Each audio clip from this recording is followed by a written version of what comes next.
গাজায় 2 মাসের জন্য হামাসের সঙ্গে শর্ত সাপেক্ষে অস্থায়ী যুদ্ধবিরতিতে রাজি হয়েছে ইসরায়েল। সামাজিক যোগাযোগ মাধ্যমে এই ঘোষণা দিয়ে মার্কিন প্রেসিডেন্ট বলেন, এ সময়ের মধ্যে স্থায়ী শান্তির লক্ষ্যে সর্বপক্ষের সঙ্গে কাজ করবে Washington.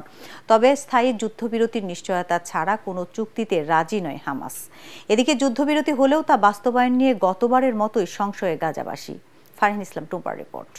Mona Lisa heavy flow 15 piece প্যাকেটের সাথে 8 পিসের একটি প্যাকেট একদম ফ্রি। ফিলিস্তিনের অবরুদ্ধ গাজায় গেল 20 মাস ধরে চলছে ইসরায়েলি বাহিনীর নৃশংসতা।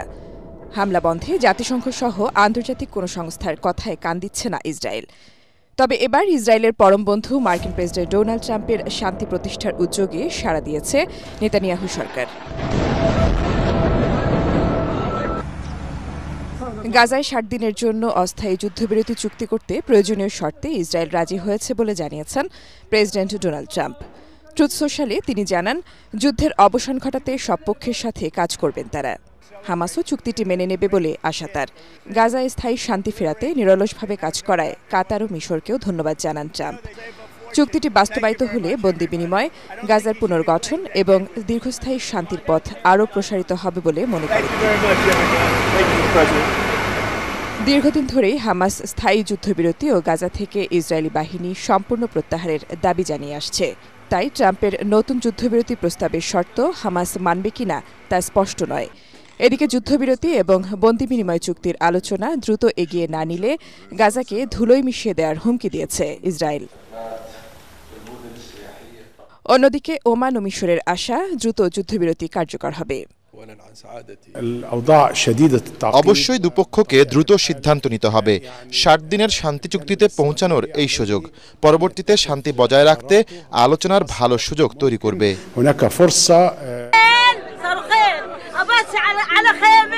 যুদ্ধবিরতির চুক্তির দ্বারপ্রান্তে দাঁড়িয়েও গাজায় দেখা দিয়েছে আরও একটি রক্তাক্ত দিন।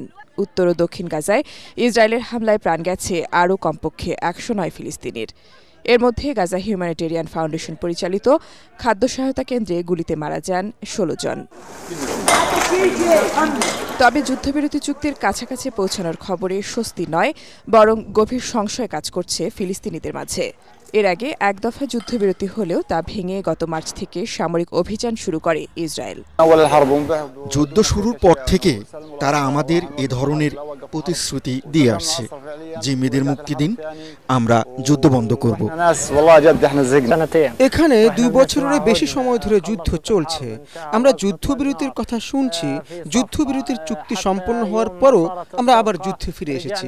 তাই আমরা কথা চাই না, পদক্ষেপ চাই। সবচেয়ে গুরুত্বপূর্ণ হলো যুদ্ধ শেষ হওয়া, দুর্ভিক্ষ বন্ধ হওয়া, রক্তপাত বন্ধ হওয়া। ফারহিন ইসলাম টুম্পা, ATN বাংলা।